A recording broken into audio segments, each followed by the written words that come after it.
Обвинителите од СЈО не доаѓаат од Фудбалската федерација, туку се јавни обвинители.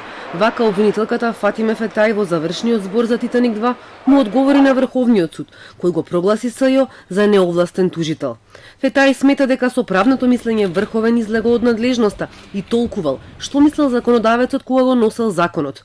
Иронизираше дека се уште не е научно подкрепено, дека врховните суди имаат надземска моќ и способност да ги препознаат мислите на политичарите кои го гласаа законот за СЈО.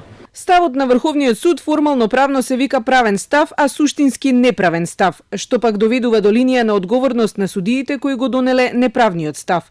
Можеби пак ќе го извадат имунитетот од подрумот на Врховен, ќе видиме. Повикувајќи се на мислењето на Високиот суд, одбраната на Мијалков поднесе приговор дека роковите за ова обвинение биле пробиени. Фетај одговара рокот е запазен и 18 месеци се сметаат од моментот кога биле преземени бомбите. Завршниот говор, обвинителката го започна со барање осудителна пресуда за Титаник 2.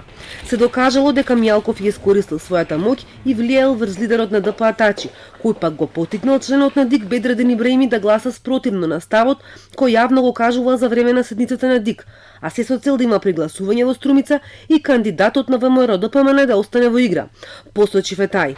Членовите на ДИК флагрантно го прекршили изборниот законник и одлучувале во функција на партиските интереси. Обвинителката ги спомена и судиите од Управен, кои иако беа обвинети, судот ги тргна од обвинението. И судиите изградиле став на линија на партијата на власт. Првата брана ДИК била срушена само со 2 телефонски повици, втората судиите им биле апсолвирани. Не за џабе се тефтерчињата на поранешната министерка Јанкуловска, но и помагал и тогашниот директор на УБК. Но ово имаше реакција од обвинетите и адвокатите, кои извикаа дека обвинителката држи политички говор. Следното рочиште, одбраната ќе даде завршен збор.